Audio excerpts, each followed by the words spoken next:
সুপ্রভাত বন্ধুরা, কারণ অকারণে ব্লগের আমি শিপ্রা বলছি। আমার গাছগুলোর কন্ডিশন দেখো, একদম ঠিকঠাক রয়েছে। ঝুম্পা খুব ভালো রক্ষণাবেক্ষণ করেছে, এটা ঝুম্পার দায়িত্বে ছিল পুরো। আর বেড়াতে যাব করে আর গাছওয়ালার কাছে যাইনি। ও বাবা, এই টপটা পড়ে গেল কি করে গো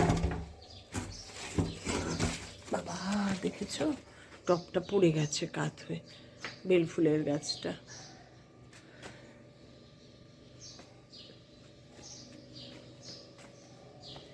তোমাদের সঙ্গে আজকে শুরু করলাম আমার গাছপালা দেখিয়ে। আজকে গাছে দেব এই যে পেঁয়াজের খোসা ভেজানো জল, সব এসেই ভিজিয়েছি।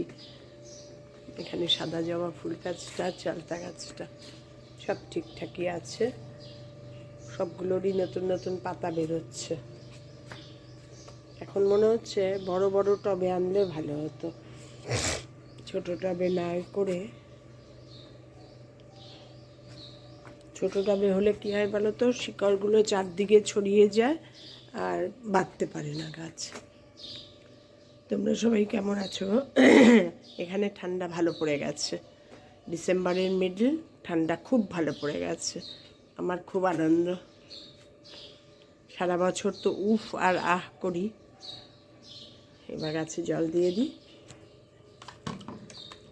তোমাদের সঙ্গে শুরু করলাম, গাছের জল নিয়ে এসে ভাবলাম যে না, সকালটা আজকে গাছের জল দিয়েই শুরু করি।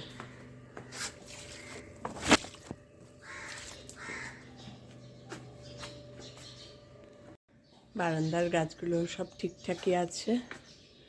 এখন চিন্তা হচ্ছে ইনসাইডটা রং হবে যখন, তখন তাদের কি করব। তার জন্য চিন্তা নেই, এগুলোকে তো নামিয়েই ফেলবো। কিন্তু মানি প্ল্যান্টের যে শাখা প্রশাখা এত বিস্তার করে গেছে, এর কি করব জানি না। ওরা এসে যা করবে তাই করব। এই গাছগুলোতে তো পুরো জল ছাড়া ছিল 8-9 দিন, ভাবো, যাওয়ার দিন জল দিয়ে গেছি।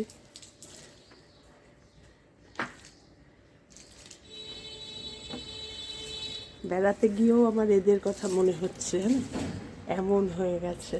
আজকে অনেক দিন পর ঘটুকে দেখলাম, তোমাদের সঙ্গে আর ক্যামেরা করতে মনে নেই। সে আমাদের দেখে দৌড়তে আসছে, জানো কি বলে, সেন্সেশন। দেখো, মানুষের থেকে বেশি সেন্সেশন এদের। এত ভাল লাগছে, দৌড়তে আসছে। ও বুঝতে পেরেছে যে এতদিন পর দেখা হয়েছে।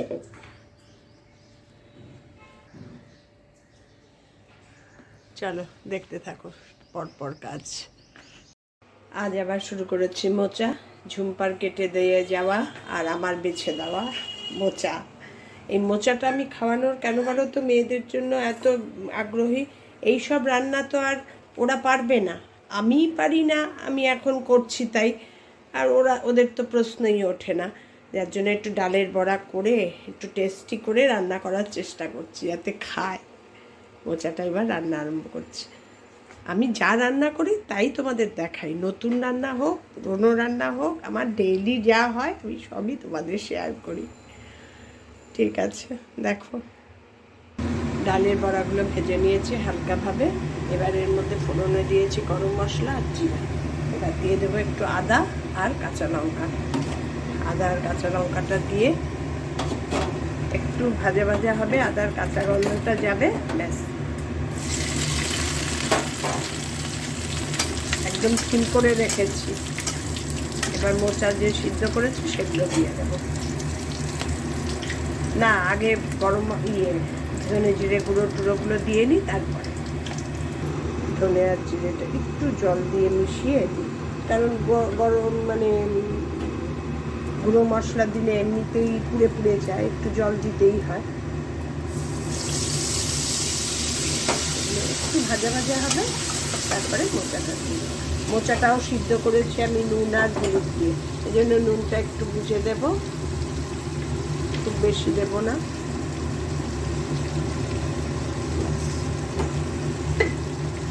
এটা একটু কষে উঠুক, গ্যাসটা বাড়িয়ে দেবো, কারণ আদার ভয়ে আমি গ্যাস কমিয়ে রাখি।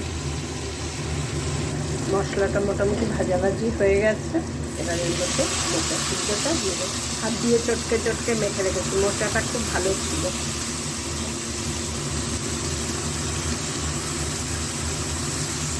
দিয়ে ভালো করে কষিয়ে দেবো। কষানোর একটু কষানো হবে। এবার ভাজা ভাজা হচ্ছে, এই অবস্থায় বড়াগুলো ছেড়ে দেবো। ছেড়ে গ্যাসটা তেল করে দেবো। আলু দিলাম না আজকে, আর বড়া দিয়েছি তো, আর আলু দিলাম না। এবার গ্যাসটা তেল করে দেবো।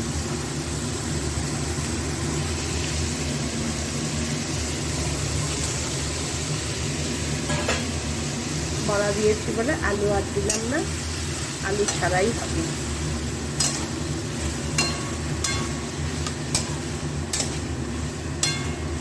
এবার একদম মাখো মাখো হয়ে যাবে। এমনি রান্না মোটামুটি একটা ধার। এবার মাখো মাখো হয়ে গেলেই আমার মোচা কমপ্লিট। দেখো, ঢেকে দিয়েছিলাম বড়া দিয়ে, সুন্দর জল জল ছেড়েছে, সিম করে ঢেকে দিয়েছিলাম। এবার নামাবো যখন একটু ঘি দিয়ে হয়ে গেল।